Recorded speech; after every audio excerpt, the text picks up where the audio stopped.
Speaking of the college football playoff, number one thing, if it wasn't for Lane Kiffin and LSU, this would be the number one thing trending in college football.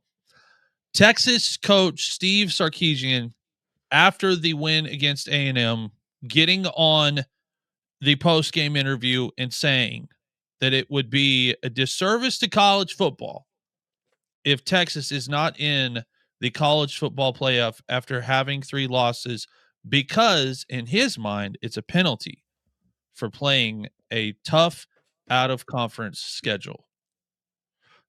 Some context here. Both of us, I am a fan of the University of Oklahoma. Obviously, you could tell Strez is an Ohio State fan. Our two schools have played tough out-of-conference schedules for the last decade. We just do. Some could say we kind of started this whole stupid thing, which I still hated. It kind of is our two teams' fault. Yeah, I hated it at the time when they were like, we're going to schedule Ohio State, and I was like, this is so dumb. But Texas fans right now say that a 3-loss Texas team, with 2 of those losses being Georgia and Ohio State, is a better team to be put in the college football playoff than any 2-loss team in the country. Thoughts? It's asinine. It's the most idiotic thought I feel like I have ever heard. Like, you miss your opportunity when you lose that 3rd game. Like, that was the cutoff last year, except with the exception of Clemson, but Clemson got to play in the ACC championship game and went out and won the ACC last year. So they had a conference championship and still got to 10 wins last year because of it. You lose the 3rd game, you're toast. Like, you're cooked. And you want to go back to it, the BCS era, you lose 1 game, you're cooked. The 4-team college football playoff era, you lose 1 game, you might still have an argument depending on who that 1 game was to.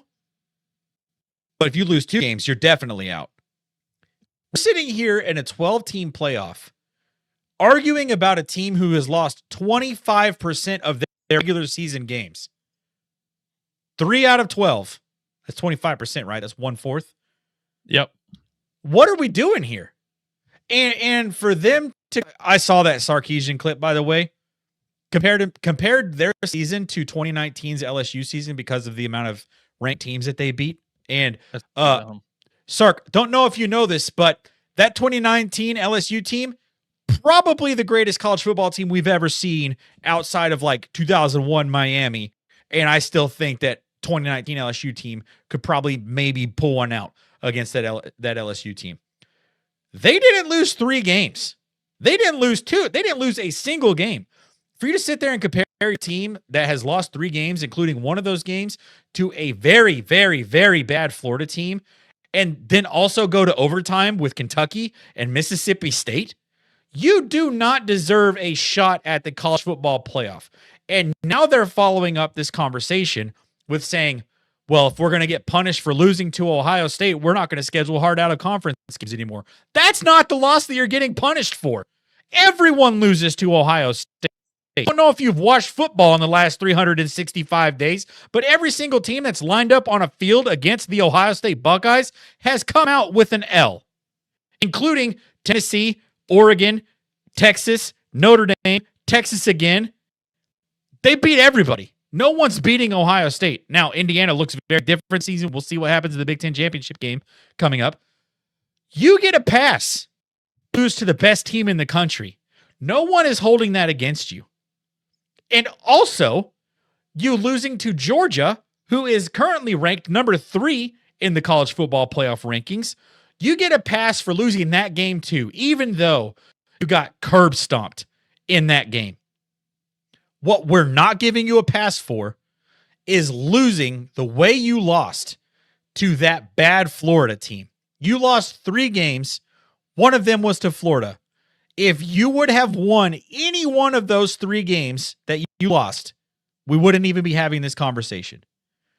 And to throw the idea out there that you're maybe going to just cancel your out of conference games that are against Ohio State next season, or, the other tough out of conference games. That's a joke. Why would you cancel the game outside of knowing that you can't beat them? And also, if you can't beat them, why should anyone give you a chance in the college football playoff in the postseason? Yeah. You already showed us that you can't beat two of the top 3 teams in the country. Why should we even consider giving you a chance to play in the college football playoff if you're just going to go out there and you're just going to cancel the out of conference games anyways? Like, it's pathetic.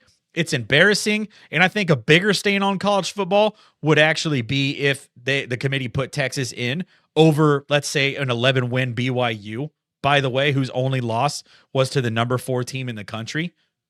I don't know if anybody realizes this, but BYU has 11 wins, and they're sitting at number 11 in the country right now. Yep. Behind 1, 2, 3, 2 loss teams. What are we doing? What are we doing? Well, and, he wants to act like that some of this doesn't have context. They are ranked right now at number 13. And he's saying, the college football committee is saying that if you play tough out of conference, that doesn't mean anything. The reason that Oklahoma at 10-2 is ranked number 8 is because they were willing to play Michigan week 2 with a brand new quarterback, all new offensive line, still willing to schedule the Michigan game. What did you guys do against that Big Ten out of conference team?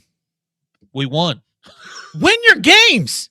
This is not rocket science. Like, I don't know if Texas fans, I don't know if you're aware of this, but you are actually allowed to win those tough out of conference games. You don't just get awarded for playing in a tough out of conference game. You get rewarded if you go out and play those tough out of conference games and you walk out with a win. That's how you get the reward. But losing to Ohio State does give you a little bit of a pass to maybe drop another game here during the regular season. But if you drop 2 more of those games and one of them happens to be a bad Florida team, the conversation's over. And it's over. The loss to Florida is bad enough. And I've told people this. Sometimes when you look at a team and you just look at the win total, you go, well, they 10-3. Unbelievable. Great season. 9-3, great season. You only put up 27 on UTEP. And you let them put up 10. That game was so ugly, by the way. It was a horrible game. We were like, it was an awful football game. We were like, UTEP gonna win this football game. I can scroll back and look at our messages right now. We all 3 were watching the game. Yeah, shout out Steve, by the way. We were just puzzled. Kentucky, it takes you an overtime field goal to beat a bad Kentucky team that just fired their head coach. 16-13. That you could only put up 16 on Kentucky. You beat Vanderbilt by 3. You like it, lump it, shove it, Texas fans. If Oklahoma's quarterback is halfway healthy, y'all lose that football game. Because if on a neutral field right now, you would not put up 11 points on this Oklahoma defense because nobody's scoring points on them. And better offenses than what you've got, they've played since that game, and nobody can score on them. Nobody outside of Ole Miss. So, you give up 38 to Mississippi State. You give up 37 to Arkansas. 21 fourth quarter points to Georgia. I mean, it's Texas fans. You guys keep looking at the Ohio State and Georgia loss and look at the Ohio State thing. Oh, no, you're being penalized because you lost to a bad Florida team and you've been eking out wins against teams that you want to compare to 2019 LSU, where they go in and beat Northwestern State by 65-14. They beat Utah State 42-6.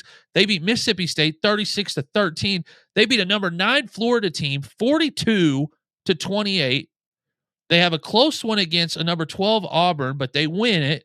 They have a close one against a 13 Alabama, but they win. Then they go to Ole Miss and put up 58 on Ole Miss and put up 56 on Arkansas, 50 on A&M, 37 on Georgia. Then they go in the first round of the college football playoff against one of the best offenses that college football had ever seen in the 2019 Oklahoma team with Kyler Murray. No, it would have been Jalen Hurts at quarterback, a guy that won a Super Bowl, and they beat us 63-28. You're not 2019 LSU. You're not even close. You get blown out by 50 by 2019 LSU. Yeah. This whole conversation has just gotten so like blown out of proportion. And the funniest part is when you bring up that Kentucky overtime game and that Mississippi State overtime game and that Florida game where they dropped that one, everyone wants to bring up, well, the SEC's tough. Every Saturday, it's hard to go out and win every single, like, what are we talking about here? It's Florida, Mississippi State, and Kentucky. Iowa beats these all three of those teams by 2 scores. Iowa. And you want to tell me how tough the SEC is? I don't care. You should not lose to the bottom feeders of the SEC. You shouldn't be going to overtime with the bottom feeders of the SEC. I'm sorry. Especially after losing to Florida. Do you think it would make them feel better to go to the college football playoff and get blown out by a Texas Tech? Would it make them feel better? If they get in, they're going to be the 12 seed tops. Yep. Maybe 11, maybe 10. If they played right, if they were that team, let me pull up the bracket. The only 2 teams we could say that they haven't already played and got beat by is Indiana and Texas Tech. So 2 of the top 4 teams, we've already seen you lose to Texas. We've already seen you lose to them. What do you want? Indiana and Texas Tech. Oh, we killed them. Would mop the floor with this Longhorns team. As Oklahoma fan, I want no part of Texas Tech. No part of that team. Trying to stop that offense would be more than a chore. So I don't think they could beat Ole Miss. They beat A&M. Congratulations. Good on you. I think they lose on a neutral field to Oklahoma. I think they lose on a neutral field to Alabama. I think Notre Dame would just line up and run the ball down their throat. Jeremiah Love and their other running back would probably go for 150 each. Yeah. I mean, Texas has a decent defense, 100 each. It's not bad to say, here's what you need to be honest with yourself about. Arch Manning didn't start to pick it up till week 10. He looked good in November. We have been open about that. Arch Manning finally looks like the quarterback we thought he was going to be week 1. Too late. Look at next year. You're going to play in a good bowl game. You're going to get off to a great start next year. As well as Arch is playing in November, you're going to have a lot of kids in the transfer portal that are going to be thinking about, man, it'd be fun to go play with Arch Manning. Whereas at the beginning of the season, we were worried about you being able to hold on to the wide receivers and skill positions you got because of how bad Arch was playing. He's still not playing, up to what he should be, but he looks, there's signs there that next year is going to be a really good year for Arch Manning in Texas. Look to next year. Don't go into the college football playoff. Just get blown out first round, because then for the entire offseason, we get to talk about, boy, BYU might have been able to win a first round game. Miami might have been able to win a first round game. Instead, we go shove Texas up there just to make you guys feel better. It doesn't talk. Listen, I am a fan of a team that has been blown out every time they played in the college football playoff. You guys don't have a single win yet in the CFP. We made more college football playoffs than those first 4 years than anybody. It's not fun to just go, oh, we got there. Because then you get there and realize you're not as close as you think you are.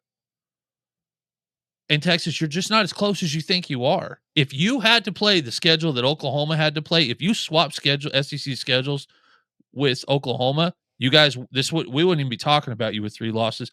We'd be talking about you with 4 or 5. Yeah, the out of conference games wouldn't even matter at that point. Yeah, you have to go to Tennessee. You have to go to Tuscaloosa. Like, come on. I mean, you got a great draw on a schedule. It allowed you to get some wins that you probably maybe might not have got. You didn't have to play some teams that, other teams had to play. You got a great schedule. Next year, not going to be that way. You're going to get a tougher draw on your schedule. Good news, your quarterback's going to be better. Defense will have been there for another year. You get a whole offseason with them. You're going to get college great transfers. You're Texas. Don't want to go to the college football playoff just because you think you should be there just to go get blown out. Yeah, and you said it right there. Like, you're Texas. The fact that, like, I'm scrolling through Twitter and I'm seeing Texas fans like not want to play big matchups in the first month of the season next season is embarrassing. Like, you're one of the biggest programs, the biggest brands in college football. You absolutely should be playing teams like Ohio State and Notre Dame. And I mean, give any other big USC, any of the other big brands that are out there. You absolutely should be playing those games because you're Texas. Don't run from it. Get better and go win the games next year. I think that's what's so frustrating for both of us is I think we have higher standards. We do, and football than what Texas does, and I don't understand it. Why do I sit here and go, Texas should have higher standards than their own fan base does for them? Yeah, I mean, this year you got to play Ohio State, and you have the Red River game. Lee Corso's last headgear game was your game against Ohio State. There's no other team that should fit that game other than Texas and Ohio State. 100%. Like, this is why you go to Texas. You go to Texas to play in those games. And sure, you lost by a touchdown. Wasn't really that close if you actually sat down and watched the football. It wasn't really that close. But you lost by a touchdown. You scored 7 points against the best defense in the country. Like, the best scoring defense in the country. Like, it's just, it's mind-boggling, and you're absolutely right. Like, the fact that you're out here holding them to a higher standard than their own fan base as a guy who was born and raised to hate Texas, like, I'm in the same boat right now. Like, Bryce Underwood deserves better. Yes. Like, that his college football career and, like, what could happen after he graduates from college and goes to the NFL, if that happens now, is in serious jeopardy because I don't think that there is a coach right now in Ann Arbor that can develop that kid. Yep.